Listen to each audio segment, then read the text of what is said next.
Ang ninuno. Bago tayo magsimula, abangan sa November 28 ang pagbabalik ng Maharlikang Balaw. Mabisa nga bang pangontra ang katas ng luya sa mga nilalang?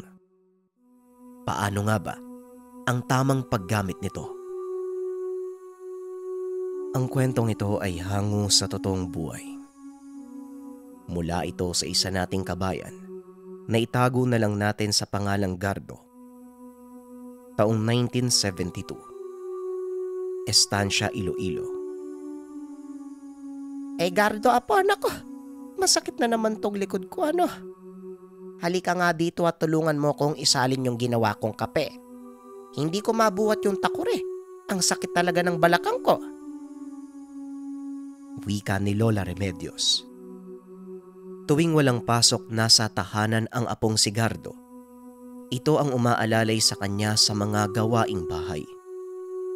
Retiradong guro si Lola Remedios. Iginugugol na lamang ang oras sa paghahalaman at pagluluto.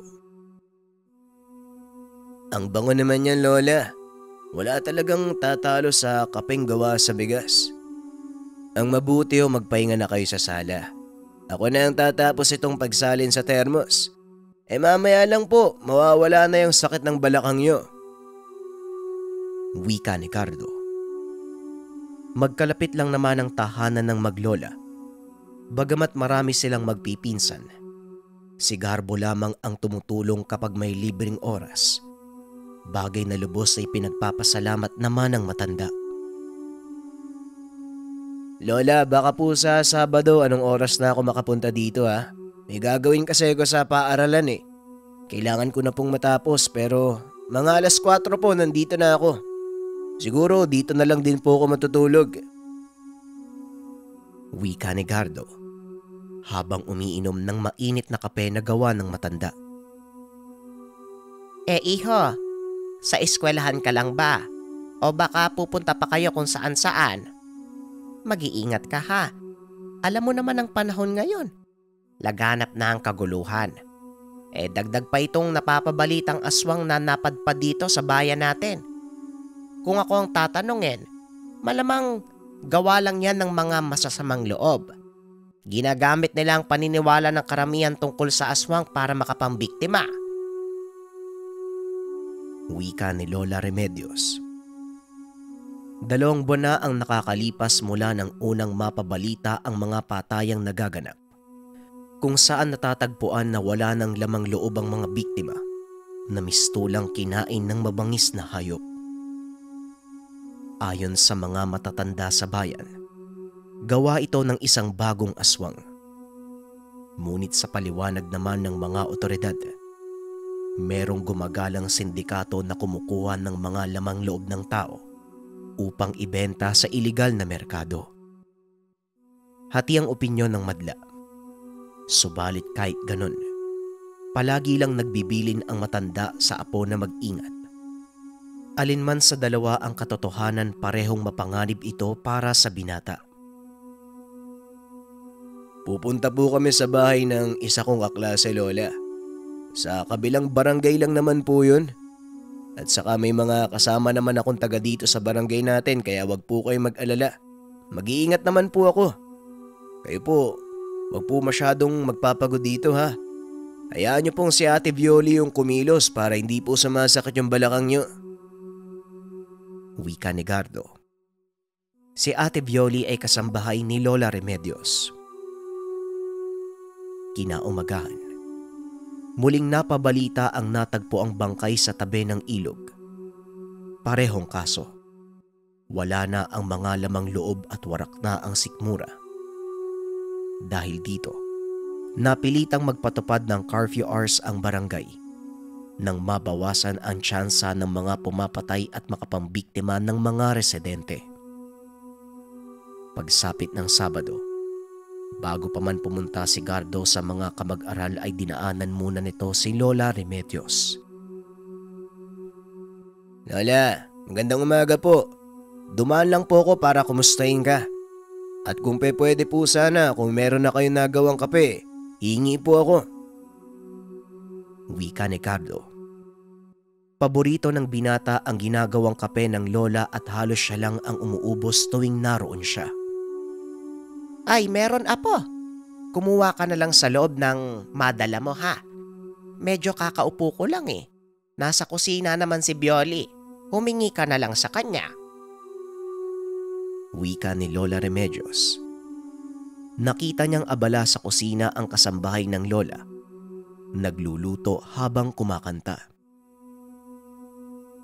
Nay Bioli, magandang umaga po. Kukuha lang sana ako ng kape. Babaunin ko. May gawain kami ngayon sa bahay ng kaklase ko eh. Ang sabi ni Lola, mangingi na lang daw po ako sa inyo. Wika ni Cardo. Ganun ba iho? Saan naman ang punta nyo niyan? Tanong ni Nay Bioli. Nang sabihin ni Gardo ang lugar na pupuntahan, nag-iba ang reaksyon ng mukha ng kasambahay. Nako Gardo, delikado yung pupuntahan mong lugar ha. Karamihan sa mga nabiktima ng aswang doon tinatapon eh. Ang mabuti pa ito, magdala ka ng luya at kalamansi. Huwag mo tong aalisin sa bulsa mo ha, malinaw ba? Kung sakaling may makasalubong kang aswang, siguradong iiwasan ka nun. Wika ni Nay Bioli. Ang kasambahay nila ay lubos na naniniwala sa mga kakaibang bagay at kaganapan sa paligid. Katulad ng kulam, aswang, maging ng mga engkanto. Kaya't dito natutunan ni Gardo ang napakaraming pamahiin. Hindi naman nag-alangan ng binata. Bata pa lamang madalas na siyang kwentuhan ni Nanay Salve patungkol sa mga elemento at nilalang at kung papaano ito lalabanan. Alam ni Garbo na bukod sa pangontra sa aswang ang luya at kalamansi, mabisa din itong pantaboy ng mga nagbabalak na mangusog. Kahit sa pag-abot ng luya mula sa taong nababalot ng iilang pamahiin, nagkakaroon din ng epekto sa bawat isa. Kaya kung minsan, nakakakita si Garbo ng mga tendera sa palengke na hindi direktang inaabot ang luya sa mga mamimili, kundi inilalapag lang ito sa paniniwalang baka mausog sila. Maraming salamat po Nay Bioli sa pag-aalala. Aagahan ko na lang po ang uwi. Huwag niyo po ko masyadong isipin. Wika ni Garbo upang mapanatag ang loob ng kausap. Bandang 8:00 ng umaga nang magkita-kita sila ng mga kaklase. Kaagad na silang naglakad papunta sa tahanan ni Jose. Doon lamang may sapat na espasyo upang mag-ensayo sa pagsasadula ng kwento. Nang makarating sa tahanan ni Jose, tahimik ang lugar. May iilang puno ng nyog sa bakuran at isang simpleng malawak na tahanan. Nakita nila si Jose na nag-aayos ng mga kagamitan nila sa pag-iensayo. Katulong nito ang nanay. Hindi nila napansin ang oras. Nagulat na lamang si Gardo dahil 4:00 pasado na. Mukhang napasobra tayo sa oras ha. Inabot na tayo ng hapon. Ang mabuti pa magligpit na tayo. Baka gabihin tayo sa daan eh. Mahirap na. Lalo pat may napapabalitang mamamatay tao na gumagala sa lugar. Wika ni Cardo. Ang sabi ng tatay ko, aswang daw yung gumagala. Kaya nga ito pinabaunan ako ng bawang at asin. Mas mainam na nag-iingat kaysa mapahamak. Kaso, amoy bawang yung bag ko eh. Tugon ni Gibo, isa sa mga kamag-aral ni Cardo. Kagaya niya may dala itong pangontra na pinaniniwalaang mabisa laban sa aswang. Ay mga bata, ay mabuti pa magmadali na kayo at maggagabi na. Gusto niyo bang ipahatid ko pa kayo? Wika ng nanay ni Jose. Tumanggi si Gardo. Sinabing 3 silang magkakabarangay at sabay nang uuwi. Sige na ho. Mauna na ho kami, medyo malayo pa po yung lalakarin namin eh. Maraming salamat po ha. Habang naglalakad ang 3 sa kalsada na walang ilaw, may iilang kabahayan namang nadadaanan. Subalit sa bandang unahan, halos mga puno at kawayan na lang ang naroon. Mag-aalas 5 na at palubog na ang araw. Nag-uumpisa ng lumamig ang simoy ng hangin. Nakakarinig sila ng iba't ibang huni. Gardo, kung sakaling abutin tayo ng dilim, magpapatid ako sa inyo ng tatay mo sa bahay namin, ha? Ako yung pinakamalayong bahay sa ating tatlo eh. Natatakot ako dumaan mag-isa dun sa pababa ng ilog. Baka makasalubong ko yung aswang eh. O hindi kaya sa inyo na lang ako matutulog. Wika ni Kibo. Wala naman problema, mas mainam nga kung doon ka na lang magpalipas ng gabi sa amin. Kaso baka mag-alala yung mga magulang mo. Mamaya isipin nilang kinain ka na nung aswang eh. Ang mabuti pa, itanong na lang natin kay tatay pagdating natin sa bahay. Tugon ni Gardo. Habang yung isa pang kasama na si Ismael, tahimik at panay lang ang lingon kung saan-saan. Tila labis ang takot at nagugulat kapag may lumilipad na ibon malapit sa kanila. Ngunit nang makarating sa kawayanan, doon sila nakarinig ng kakaibang tunog. Malakas at malalim na tila galing sa ilalim ng lupa. Gardo, ibon ba yun? Ngayon lang ako nakarinig ng ganun ah. Nakakatakot. Wika ni Gibo habang nakasiksik sa dalawang kasama. Hindi na yata ibon yun, Gardo. Alam ko ang mga huni ng ibon. Sa tanang buhay ko, hindi pa ako nakarinig ng ganon. Wika ni Ismael. Kabado ang tatlo at hindi na makasagot si Gardo sa mga tanong sa kanya ng kaklase.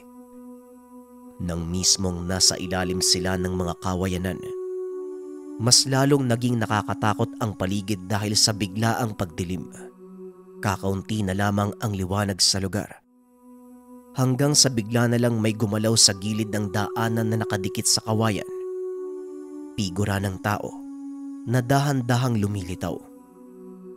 Nakabaluktot ang likod at tila patingkayad kung maglakad papalapit sa tatlo.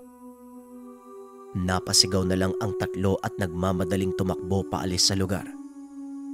Hindi na lumingon pa. Diretso lang sa daan ang tingin ng magkakaklase habang pinipigil ni Gibo na umiyak ng mga sandaling iyon. Doon nakumpirma ng mga binata na may aswangang nananalasa sa bayan. Nakakatakot ang anyo at kilos ng nilalang. Mahaba ang buhok, nakatakip sa muka.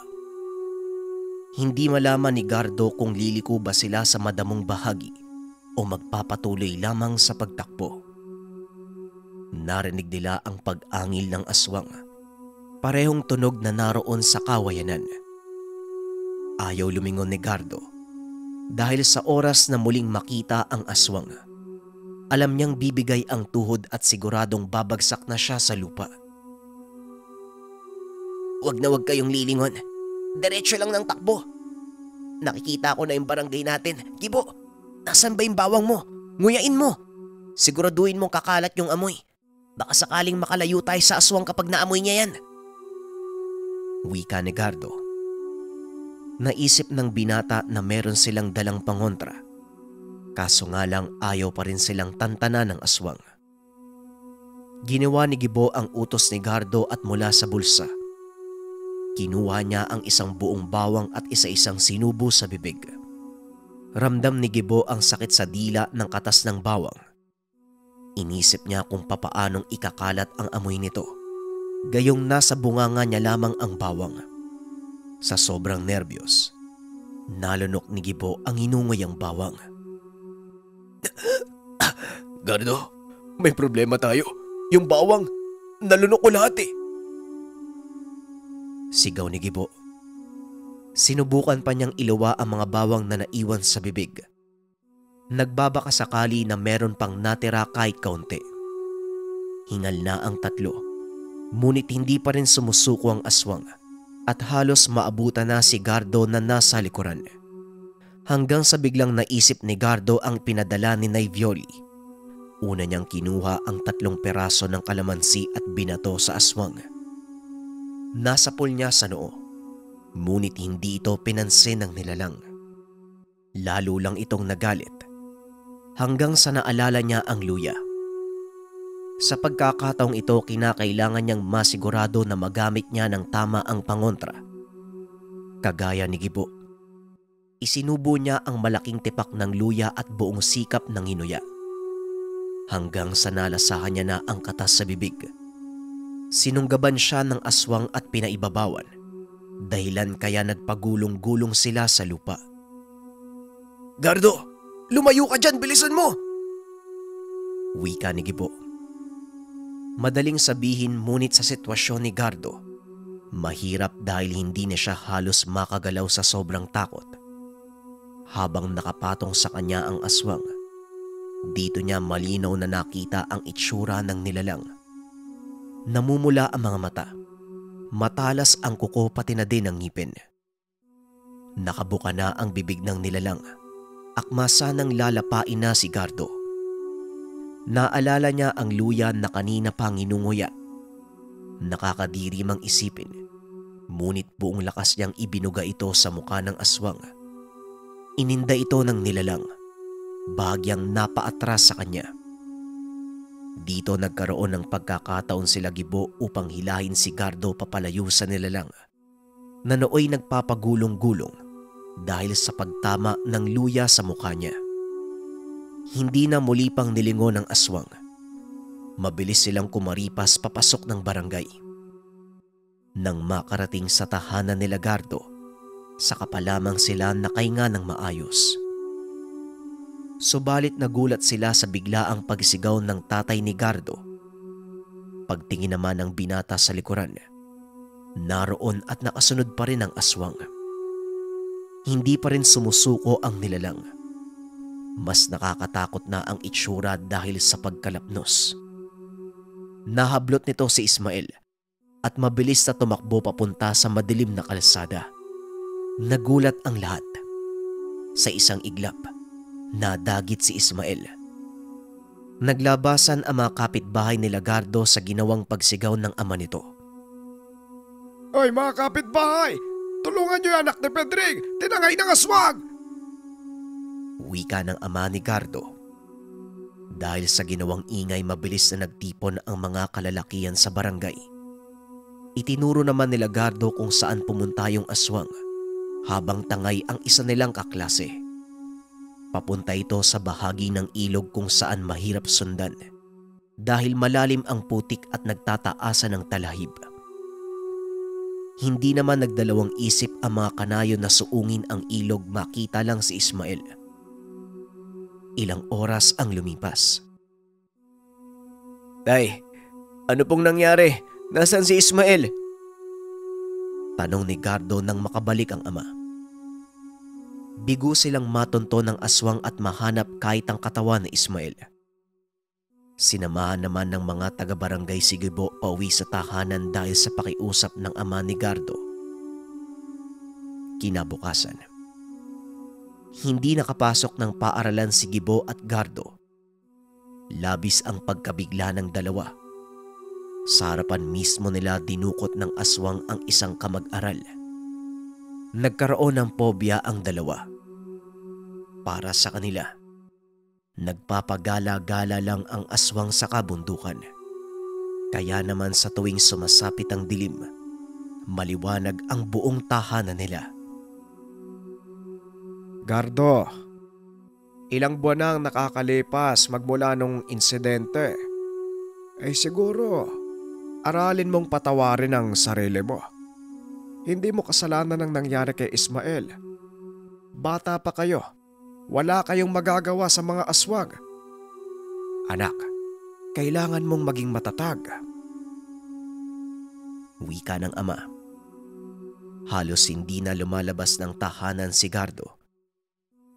Lingid sa kaalaman ng mga magulang, inaswang si Gardo gabi-gabi. Tuwing dadalaw ang aswang sa tahanan, nag-iiwan ito ng kung ano kay Gardo. Labis ang galit ng aswang dahil sa nangyari sa kanya. Kaya dahan-dahan niyang pinapahina ang katawan ni Gardo hanggang sa makuha niya ng buo ang binata. Sa oras na matapos ang ritual, ito na ang magiging katapusan ng binata. Isang araw, Hindi na kinaya ni Gardo ang nararamdaman, kaya naman pumunta siya sa albularyo. Ayon sa manggagamot, mataas na uri ng salamangka ang isinasagawa ng aswang para makuha ang katawan ni Gardo. Huwag kang mag-alala. May paraan para matalo yan. Wika ng albularyo. Paulit-ulit na nagkumpas ng kamay. Nagbanggit ng mga salita na hindi maintindihan ng binata. Ang pinakahuli, dinikdik nito ang pulang luya at kinuha ang katas. Nakita ni Gardo kung paanong nag-iba ang kulay ng likido matapos biglang sindihan ng matanda. Nawala ang apoy at nag-iwan ito ng malinaw at naging tila ordinaryong tubig lang. Ipinainom ito ng matanda sa binata. Gumaling si Gardo. Kaagad na sinabi na gusto niya ng kape na gawa ni Lola Remedios. Ito ang unang hinanap ng binata nang mawala ang sumpa. Simula nang makuha si Ismael, hindi na muli pang nang biktima ang aswang sa kanilang baryo. Walang makakapagsabi kung ano talaga ang nangyari at kung bakit bigla na lang naglaho ang aswang na minsang kinatakutan ng lahat ng taga-nayon. Sa paglipas ng panahon, nakalimutan nila ang malagim na trahedya. Nanumbalik ang sigla ng karamihan. Kahit gabi, may mga residente nang lumalabas ng tahanan. Ngunit para kay Gardo, hinding-hindi niya makakalimutan ang aswang. Marahil palagi pa rin itong nasa kadiliman, nagmamasid, nag-iintay ng susunod na biktima. Sa paghangad na magkaroon ng lalaking anak, nagbago ang buhay ni Neri. Kaso nga lang, iba ang plano ng kalikasan para sa kanya. Ang kwentong ito ay hango sa totoong buhay. Mula ito sa isa nating kabayan na itago na lang natin sa pangalang Neri. Taong 1982. Capiz. Bakit ang dami namang pasa ng anak ko, Julio? Diyos ko, halos araw-araw na lang. Anak Neri, masakit ba? Saka, bakit ganyan ang ayos nito? Sa susunod na dalhin mo to kung saan-saan. Malilintikan ka na sa akin. Abay, babae ang anak mo. Hindi ba sagulero? Hindi naman tama na lagi mo na lang isinasabong ang anak mo. Wika ni Nanay Samya. Babae. Uy, Samya. Wala akong anak na pakending-kending lang. Ayoko ng batang malamya at lalong hindi ako nangarap na magkaanak ng babae. Pasalang yan, gagaling din yan. Tignan mo nga, sa ginagawa ko hindi na iyakin ang anak ko. Lalong hindi lang pa. Kahit yung mga tambay dyan sa kanto, natatakot kapag lumalabas si Ninyo. Tugon ni Tatay Julio. Anong sinasabi mong Ninyo? Neri ang pangalan ng anak natin, hindi Ninyo. Bakit ba ganyan palagi ang tawag mo sa kanya? Neri anak, pakiusap ko sa'yo. Huwag mong susundin ang utos ng tatay mo. Babae ka anak ha, babae. Diyos ko, nadudurog ang puso ko, Julio, kapag inuuwi mo ng ganito si Neri. Kung hindi sa bugang labi, tad-tad naman ng pasa. Anong klaseng ama ka ba? Wika ni Nanay Samya. Ayos lang po ko, Nay, saka ayoko pong magalit si tatay sa akin. Huwag po kayo mag-alala, pasalang po to, gagaling din yan bukas. Ang mahalaga, nakuha namin ni tatay yung unang premyo. Sayang din kasi, Nay, pang isang buwang pang konsumo. Halina po kayo, magbibihis na ako. Pagod po ako eh. Gusto ko pong magpahinga ng maaga. May lakad po kami ni tatay bukas eh.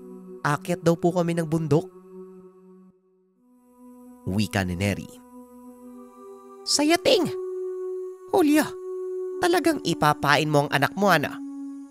Alam mo kung gaano kadelikado doon, hindi ba? Ilang sapa ang dadaanan nyo. Hindi kakayanin ng bata na maglakad ng ganong kalayo. Ano ba namang pumasok sa ulo mo, Julio? Paano na lang kung maengkanto ang anak natin. O hindi kaya naman, nako, wag naman sana. Wika ni Nanay Samya. Nanlulumo ang ina sa narinig sa anak. Napapansin niya na unti-unti nang nagbabago ang kilos ng dalaga. Bata pa lang si Neri, tinuruan na itong maging matikas sa lahat. Hindi lang sa pakikipaglaban, mawalan ng pakiramdam, ng emosyon, pati na din ng puso. Binibigyan niya ang anak ng pagsubok para mahasa ang sarili. Hinahayaan niya itong kumatay ng kahit anong hayop, aso, pusa, kambing, at baboy sa brutal na pamamaraan. Ayon sa ama, magagamit ito ng dalaga sa kahit anong aspeto ng buhay. Dagdag pa ni Tatay Julio, ayaw niyang makita na mahina ang anak. Sa kabilang banda, kahit anong pagsasanay na ginagawa ng ama kay Neri, hindi niya mababago ang tunay na pagkatao ng dalaga. Lihim itong nananalangin na balang araw, maisip ng ama na babae ang anak. Magbalat kayo man ito sa harap ng maraming tao, hindi pa rin mababago ang katotohanan ng pagkatao ni Neri. Hindi na din siya nakapagtapos ng pag-aaral, bagkus kung saan-saang duelo isinasabak ng ama. Halos malibot na nila ang buong baryo ng Bisaya sa pagboboksing. Lahat na yata ng fiesta ay nadaluhan na para ilaban ang anak. Hoy ninyo, bago ka magpahinga, ayusin mo yung mga gamit mo ha. Alam mo na ang gagawin bukas. Dadalhin kita sa kakilala kong antingero. Hayaan mo na yung sinasabi ng nanay mo.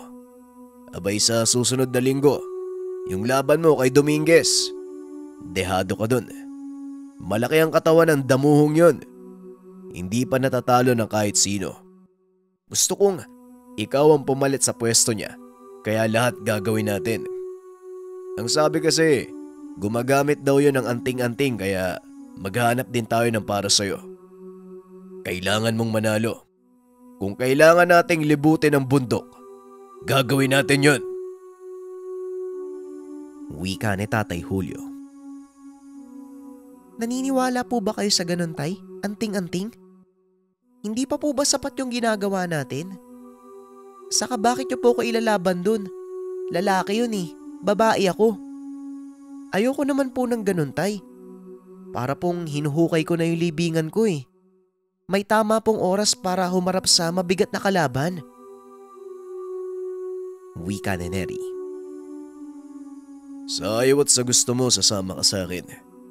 Hindi kita pinalaki at sinanay para matakot kahit kanino.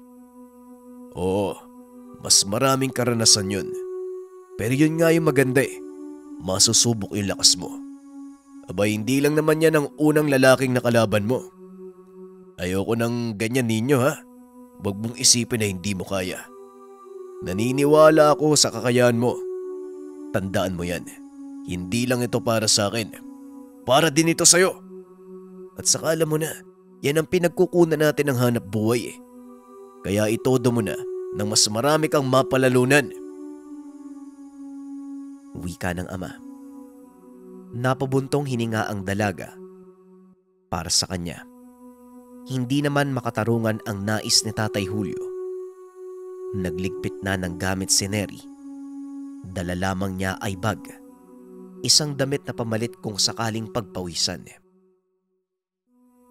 Kinabukasan bago sumikat ang araw, nag-almusal na ang dalawa. Bagaman nababahala ang ina, pinili nitong asikasuhin ng dalawa.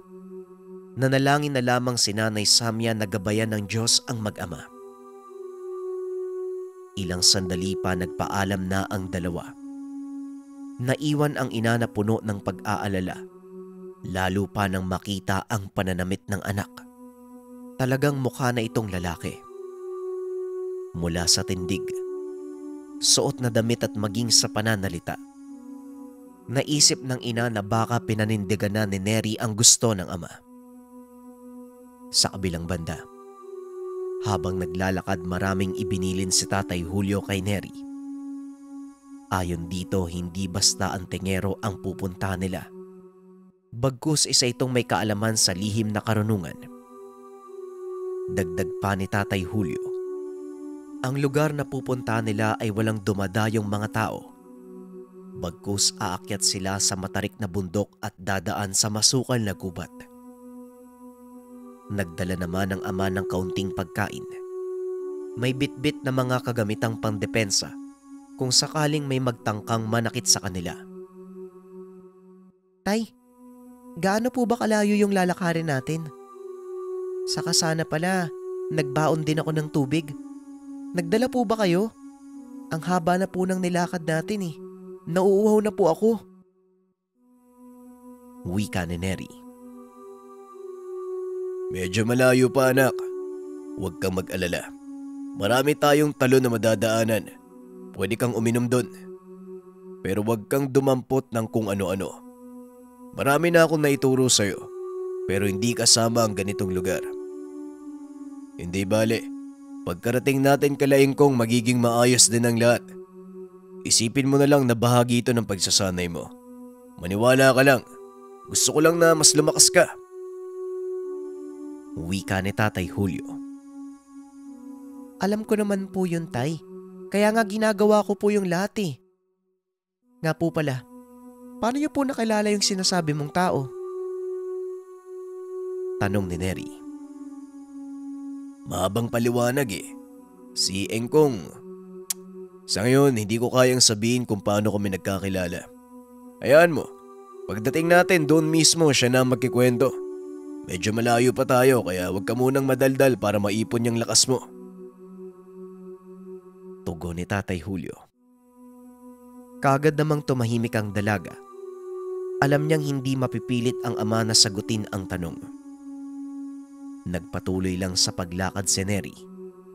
Maya-maya pa may nadaanan silang talon. Namangha ang dalaga sa kakaibang ganda ng lugar. Maraming huni ng ibon at sa bawat tunog ng mga ito. Nakaramdam siya ng kakaibang saya, lalo pa nang makita ang kabuuan ng lugar. Nang maabot ang mataas na bahagi, natanaw ng dalaga maging ang baryo na pinanggalingan. Nakaramdam siya ng ginhawa ng kalooban. Tila bumukas ang kakaibang realisasyon sa pagkatao. Ganun pa man, hindi pa rin niya kayang ilaban ang sarili. Tahimik na lamang sumunod sa ama. Ilang sandali pa ang lumipas nang mapasok nila ang kaloob-looban ng gubat. Napatingin ang dalaga dahil naramdaman niya na tila may sumusunod sa kanila. Binaliwala lang ito ni Neri. Iniisip na baka ligaw na hayop lang na napadaan. Ilang sandali pa, biglang may umangil at hinanda ni Neri ang sarili. Alam niya na anumang oras ay merong aatake sa kanila. Anak, umayos ka nga. Wala ka sa loob ng ring ha. Nandito tayo sa gubat. Talasan mo ang pandama at isipan mo. Kalma. Baboy ramo lang yan. Kanina pa yan sumusunod sa atin eh. Hayaan mo lang. Diretso lang. Malapit na tayo.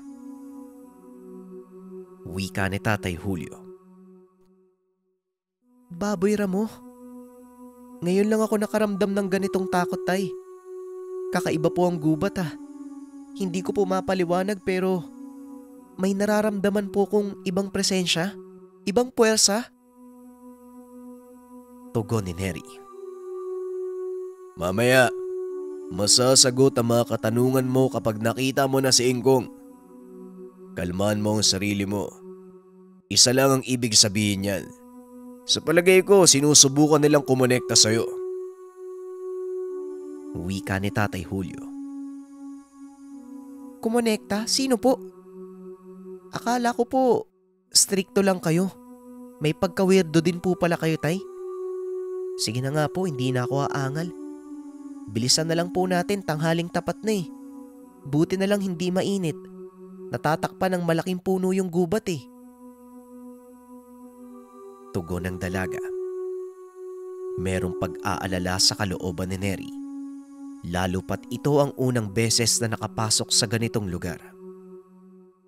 Hindi siya naabisuhan sa iwaga na nakapaloob sa kagubatang tinatahak. Wala man lang pasabi sa kung ano ba talaga ang pinakapakay sa lugar bukod sa anting-anting. Hanggang sa nahinto ang ama sa malaking puno ng mulawi. Kakaiba ang lapad, pati na rin ang sukat. Ilang sandali pa pumito ang ama gamit ang daliri sa kamay. Hanggang sa merong nagsalita. Aba, anong masamang hangin ang nagdala sa'yo dito, Julio? Napakatagal na nating hindi nagkikita. Ano, tatayo ka na lang ba? Wika ni Engkong. Natigilan ang dalaga nang makita ang matanda. Natulala si Neri at hindi nakagalaw sa kinakatayuan. O ninyo, anong nangyari? Napako ka sa kinakatayuan mo ah. Magbigay galang ka kay Engkong.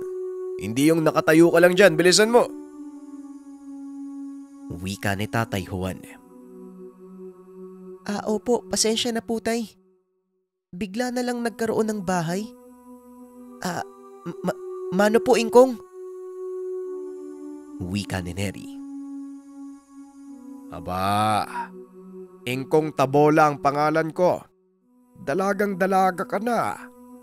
Julio, matapang ang anak mo ha. Nakikita ko sa mga mata ng batang to. Pero alam ko na kung bakit kayo nandito. Gusto nyong makakuha ng anting-anting, hindi ba Julio? Pero bago ang lahat, pumasok muna kayong dalawa. Maraming bantay na nakapaligid sa lugar. Sige na. Wika ni Engkong.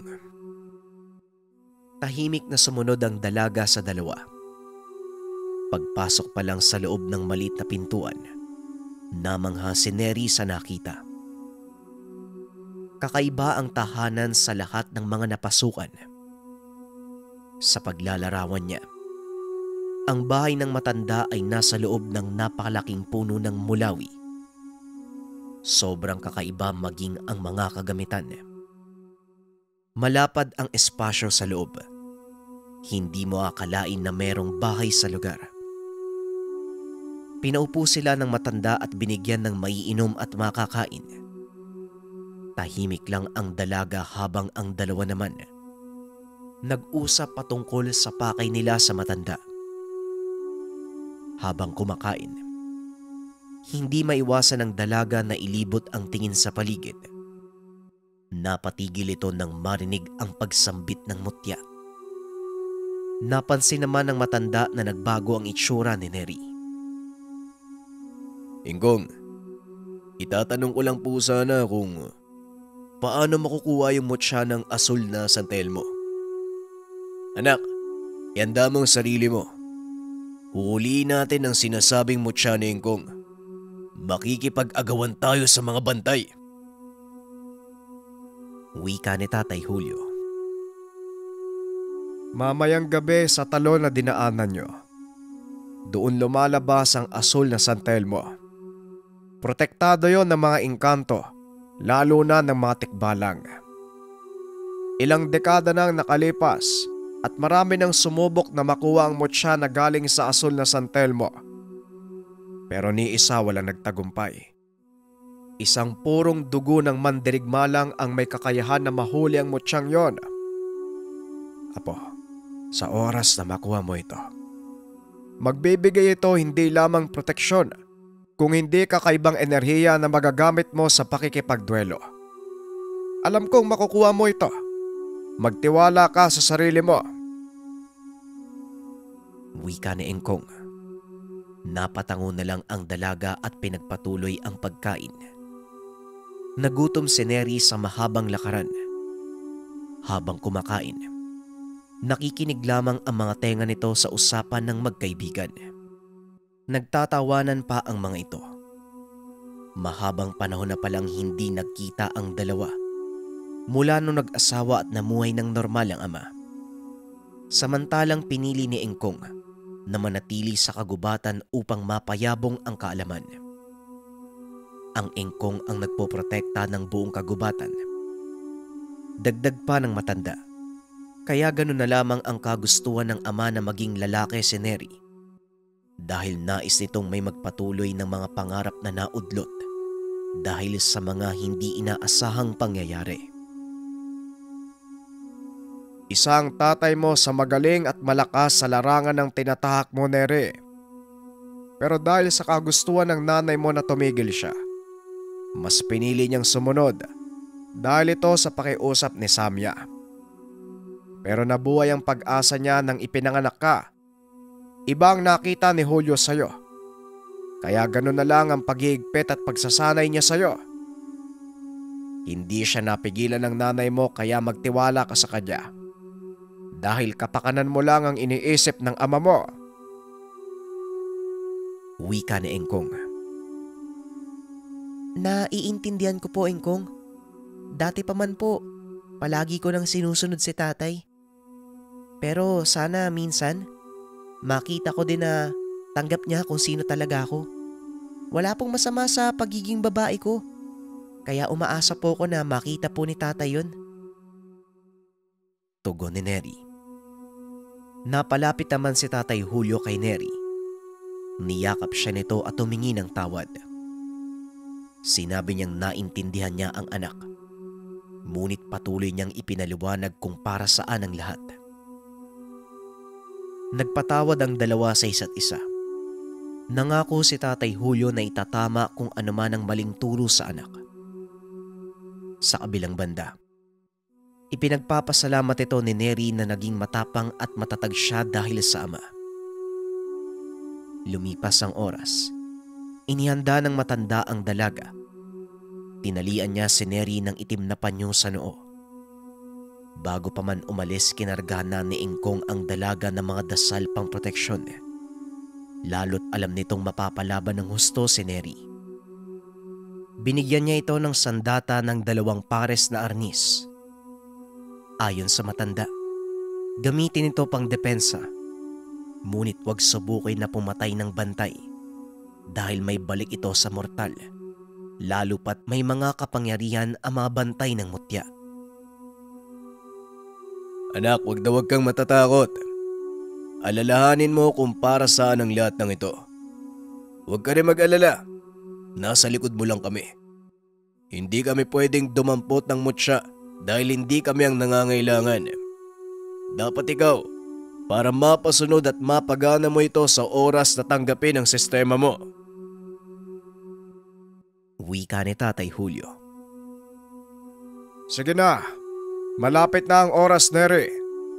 Tandaan mo, may kahinaan ng mga nilalang lalo pa ang mga tikbalang. Madali mo silang mapapaamo at mapapasunod sa oras na makuha mo ang gintong buhok. Wika ni Engkong. Sumunod na ang mag-ama sa matanda. Wala silang dala kahit anong ilaw. Ngunit maliwanag naman ang buwan at maraming alitap-tap sa paligid. Maging ang damong hinahakbangan nila ay nagliliwanag kapag naapakan. Namangha ang dalaga sa mga nakita, lalo pa nung maabot nila ang talon hindi kalayuan sa tahanan ng matanda. Sobrang ingay ng mga tunog ng sari-saring ibon, hanggang sa natigil sila sa gilid ng malaking bato at nagmasid muna sa lugar.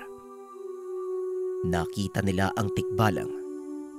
Naroon ito sa lugar malapit sa bilog na asul na nagliliwanag. Nakakasigurado sila na ito na ang San Telmong hinahanap. Kaya hindi na nagsayang pa ng oras ang tatlo. Kailangan nilang talunin ang mga bantay para makuha ang mutya. Gamit lamang ang arnis. Buong tapang na hinarap ng dalaga ang mga bantay. Batid ng matanda na hindi ito kakayanin ng dalaga, lalo pat malalakas ang nilalang. Kaya habang abala ang mga ito sa pagtugis sa dalaga, biglang hinugot ni Engkong ang gintong buhok na nakalawit sa tikbalang. Napatigil ang tikbalang ng utusan nito ng matanda. Ito na ang pagkakataon ng dalaga na makuha ang asul na San Telmo. Sa pamamagitan ng itim na tela na itinali ni Engkong, kinuha ito ni Neri at ginamit pang balot sa nag-aapoy na liwanag. Ilang sandali pa napatigil ang lahat ng mga nilalang na nasa lugar nang makita ang hawak ng dalaga. Napayuko ang mga ito habang itinataas ni Neri ang asul na San Telmo. Tao, sa dami ng nagtangkang makuha ang aming matagal na binabantayan, ikaw lang ang nagtagumpay. Naway gamitin mo ang kapangyarihan ng San Telmo sa tamang paraan. Wika ng tikbalang. Matapos magsalita ay bigla itong naglaho. Inalalayan ng dalawang matanda si Neri. Habol hininga ang dalaga habang hawak ang telang pinaglagyan ng asul na San Telmo. Ilang sandali pa, ligtas silang nakauwi sa tahanan. Pagbukas ng itim na tela ay lumabas ang bilog na batong kulay asul. Ngunit hindi nagliliwanag. Bagkus nang mailapad sa palad ni Neri, may naramdaman siyang kuryenteng dumadaloy sa mga ugat. Malakas ang enerhiyang bumalot sa pagkatao ng dalaga. Dahil dito ay bigla siyang nawalan ng malay. Inalalayan naman siya ng dalawa at hinayaang makapagpahinga. Ito ay senyales na tinanggap na ng sistema ang mutya. Kinabukasan paggising ng dalaga, nakasabit na sa leeg niya ang mutya. Laking pasasalamat ng mag-ama dahil nakuha nila ang kailangan sa lugar. Umuwi silang baon ang mga magandang nangyari. Nang makauwi sa tahanan, tuwang-tuwa naman si Nanay Samya nang makita ang mag-ama.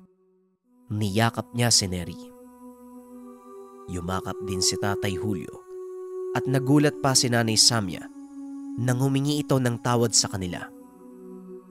Alam niyang marami siyang pagkukulang sa pamilya, lalong-lalo na sa asawa. Nabulag siya sa paghahangad ng pangarap para sa anak. Kaya magmula noon, nangako si Tatay Julio na aayusin niya kung ano man ang mga pagkakamali. Nakuha man nila ang mutya, ngunit hindi na isinabak pa si Neri sa duelo. Bagkus nagpa siya itong sanayin na dagdagan ng kaalaman ni Neri upang tumulong sa ibang tao. Ginamit nila ang mutya upang makapagpagaling ng mga taga-baryo. Kinilala si Neri sa kanilang lugar, hindi lamang sa pisikal na pakikipaglaban, kung hindi isang dakilang babae na handang tumulong sa lahat ng nangangailangan.